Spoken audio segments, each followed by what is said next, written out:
At my sister's wedding, she humiliated me in front of everyone. Then her fiancé shocked us all by calling off the wedding and changing everything. Hey there, welcome to today's story. How are you feeling right now? Before we dive in, I'd love to hear from you. Have you ever faced a situation where family judged you, or where you had to fight for your place in the world? Today's story is about exactly that. A single mom navigating tough family drama and unexpected twists. Stick around to see how she turns it all around. And hey, if you enjoy stories like this, don't forget to hit that subscribe button so I can keep bringing you more real, heartfelt stories. Thanks a lot for being here. You ever feel like you're caught between two worlds? Like no matter how hard you grind, you're always fighting to prove you belong? That's my life, Emma Carter. A single mom juggling a tech startup and a kid named Noah, my 10-year-old ball of energy and heart. We live in this crazy, buzzing city, San Francisco, where the fog hides secrets. And everyone's chasing their own perfect image. My sister Olivia? She's got that picture-perfect life everyone envies, the fancy loft, the flawless Instagram feed. The fiancé who's basically a Silicon Valley golden boy. My mom, Margaret, well, let's just say she's got standards that don't exactly include me. And despite all the success I've clawed out of the tech chaos, they see me as the other one, the single mom with baggage. So when Olivia asked me to help plan her wedding, her perfect day, I said yes. Not because I wanted to be part of their world, but because I wanted Noah to see family, even if it's messy. But what I didn't know was this day would turn into a stage where all those quiet judgments would explode right in front of everyone. And then there was James. James Reynolds, the guy Olivia is about to marry. But he's not just some polished startup millionaire. He's got history with me, tied to a past none of them could ever understand. There's something about old memories that never quite leaves you. They linger like a soft echo, or sometimes like a storm you didn't expect. When James and I reconnected, it wasn't just a chance meeting. It was like fate throwing me a lifeline wrapped in the past. Back when I was volunteering at that pediatric hospital, the place smelled like antiseptic and hope, a strange mix, but that's what it was. That's where I met Emily. She was unlike anyone I'd ever known, bright-eyed, fierce as a lioness, and the kind of person who laughed in the face of pain. We became inseparable during those long days and longer nights. James was always there too, the quiet shadow behind her fiery spirit. I remember the way he'd watch her from across the room, a mix of fierce protectiveness and quiet sadness in his eyes. They shared something unspoken, and somehow I was swept into that orbit, a small part of their world. Noah wasn't born yet, but I'd bring books, little toys, and drawings to the hospital, hoping to sprinkle a bit of normalcy in that sterile place. Noah's drawings, especially the rockets and planets, were a light for Emily during her darkest days. She called him her little astronaut, and that name stuck with me through everything. When Emily passed, it felt like the world tipped sideways.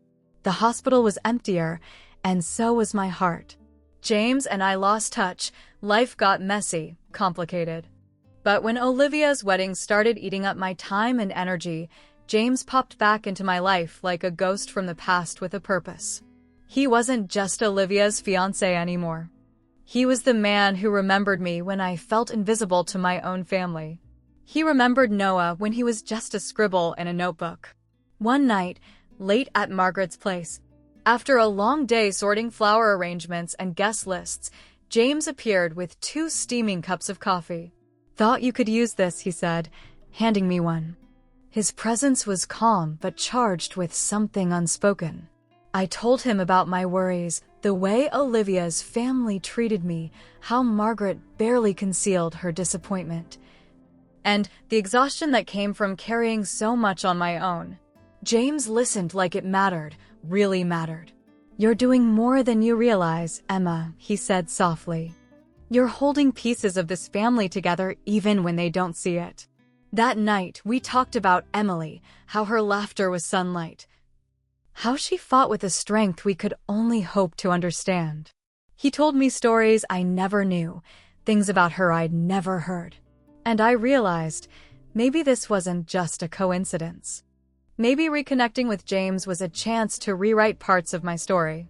When James asked me to be his maid of honor, it felt like a lifeline tossed across a stormy sea. Olivia's reaction? Predictable disdain, eyes rolling, a thin smile that didn't reach her cold heart. Margaret was worse, her words like knives hidden behind polite smiles. "You're too busy with your situation, dear," she said, with that venom dripping from every syllable. But James stood firm. "Emma's not just busy. She's family, and she matters."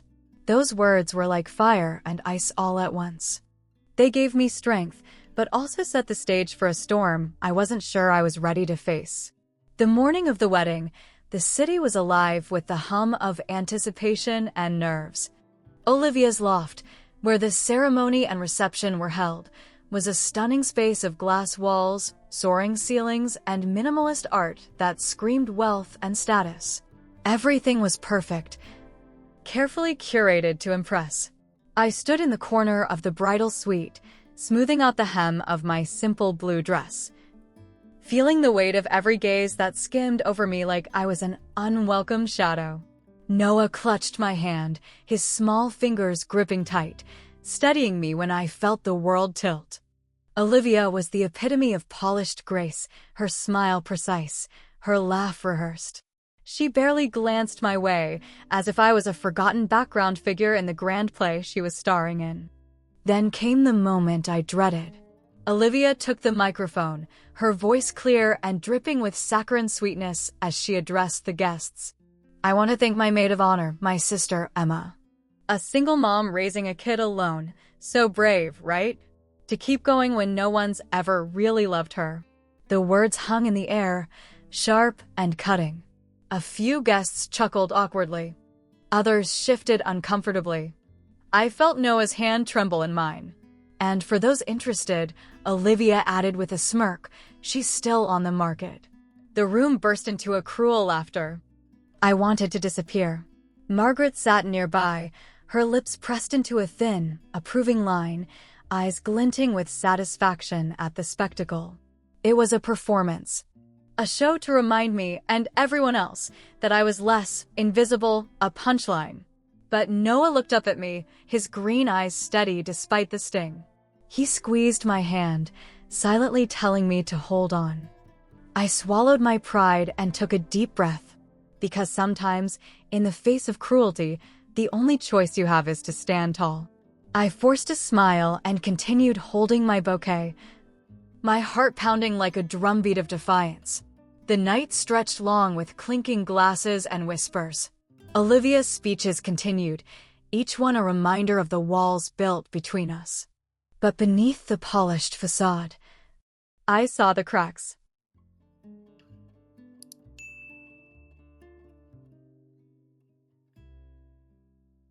The room had been buzzing with that uncomfortable tension ever since Olivia's speech, but no one expected what came next.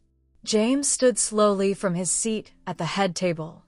The clinking of silverware and murmur of conversation died down instantly, like someone flipped a switch. His gaze found mine across the room, and in that moment, I felt every eye turn to him. Waiting, he took the microphone with calm authority. "I need to say something," he began, his voice steady but heavy with emotion. Olivia laughed nervously, leaning toward him with a forced smile. "James, what are you doing?" He raised a hand to silence her, his eyes locking with hers. "Tonight isn't just about vows or flowers. It's about truth." He turned toward the crowd, and I could hear a pin drop. "Emma is not just the single mom some of you have been told she is," he said, each word deliberate. "She's the reason my sister Emily had hope in her darkest days. She was there, day after day, bringing books, laughter, and love when we thought none was left." Gasps rippled through the guests, and I felt a mix of fear and relief wash over me. James continued, voice unwavering, "And this little guy," he said, nodding toward Noah, He's not just my fiancé's nephew. He's a beacon of light we all needed. I felt Noah's fingers tighten around mine. Then James looked directly at Olivia and Margaret. What I heard tonight was cruelty masked as family truth. I'm done pretending that's okay. With that, he took a breath and dropped the bomb. I'm calling off this wedding. The words hung in the air, heavy and explosive. The room erupted into shocked whispers, some guests standing, some frozen in disbelief. Olivia's face went pale, her carefully crafted mask cracking. "No, James, please," she stammered, desperation creeping in. But James had already turned and walked toward Noah and me. He knelt beside Noah, ruffling his hair gently. "Thank you for being the light you are," he whispered. He then took my hand, firm, warm, unwavering, and together we walked out of that room filled with gasps, stares, and silent judgment. The door closed behind us like the end of a nightmare. Outside, the city lights twinkled with a quiet promise. James led us to a small waterfront cafe, modest but cozy, away from the glare of the social spotlight. The wooden deck overlooked the moonlit waves, and for the first time that night, I felt safe. Noah sat between us, tracing patterns on the table with his fingers. James looked at me, eyes soft. "I'm sorry," he said quietly, "for the speech, the humiliation, everything they did to you." I shook my head.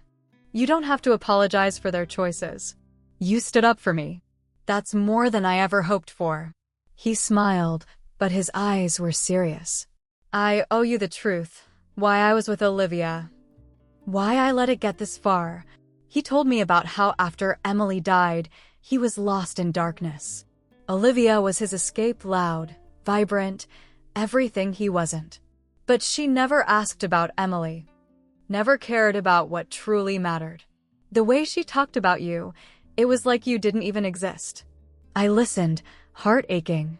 "But when I saw you again, everything clicked," he said. I realized what I'd been missing. His phone buzzed. "That's her," I said softly, nodding at the screen. "I'm done," he said firmly, silencing it. "She'll hear from my lawyer." Noah looked up from his sketch, a lighthouse beaming through the fog. "Remember those drawings you made for Emily?"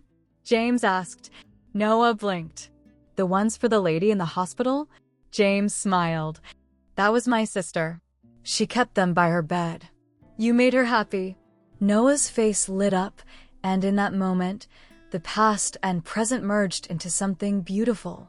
The waves crashed softly below, and the silence between us felt like home. The next morning was calm, almost surreal. We drove out of the city to a small cemetery nestled on a hill overlooking the ocean. Sunlight filtered through towering pines, casting soft light on the simple stone etched with the name Emily Reynolds. James knelt, placing a bouquet of white daisies, her favorite flowers, on the grave. I stood behind him, holding Noah's hand as he pulled out a small painted stone. "I made this for her," he whispered, kneeling to place it beside the flowers. It was adorned with a yellow sun and tiny stars, Noah's signature. "Thank you for liking my drawings," Noah said softly. James's breath hitched. "She'd love it," he said, voice thick with emotion. We stood together, hands linked, hearts open. I closed my eyes, whispering a quiet thanks to Emily. The breeze stirred, warm like her laughter. As we walked back to the car, James took my hand. I didn't pull away. The world suddenly felt lighter, like a weight had been lifted. Noah skipped ahead, humming softly. For the first time in years, I felt hope, not just for me, but for us. Months later, I stood outside a modest brick building on Main Street, a new office with ivy climbing the walls. The sign read Carter Tech, my name boldly displayed. Inside, the walls were gray, the sofa cozy, and above my desk hung Noah's drawings, a daily reminder of why I fought. Business was steady, my reputation growing. Noah, now 11, towered over most kids his age, captain of his soccer team, confidence blooming. James was our rock, He worked long hours, but never missed a game, a homework session, or a quiet night on the couch. We weren't married yet, but we were family. Olivia and Margaret faded into the background, their social circles shrinking in the wake of the scandal. Margaret left voicemails laced with blame and half apologies. I didn't call back. There was no room in my heart for their poison. On Christmas Eve, the living room glowed with twinkling lights. Noah was asleep on the couch, wrapped in a blanket, dreaming of skateboards. James and I sat by the fireplace, mugs of cocoa warming our hands. The silence was perfect. No drama, just us. He reached into his pocket, pulling out a small velvet box.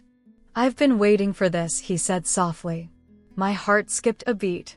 He opened it to reveal an emerald ring, delicate, vintage. "It was Emily's," he said. "She told me to give it to someone who teaches you what love means." Tears spilled down my cheeks. "James, will you marry me?" he asked. I looked at Noah. Sleeping peacefully, the ring that held a legacy, and the man who had finally seen me. "We're already family," I said, smiling through my tears. "But yes, let's make it official." Outside, snow began to fall softly, wrapping our new beginning in a blanket of light. What did you think about today's story? I'd love to hear your thoughts, feelings, or any takeaways you want to share. Drop a comment below. And if the story touched you, don't forget to hit that like button and subscribe so you won't miss the next one coming your way. Thank you so much for staying with me till the very end. Your support means the world,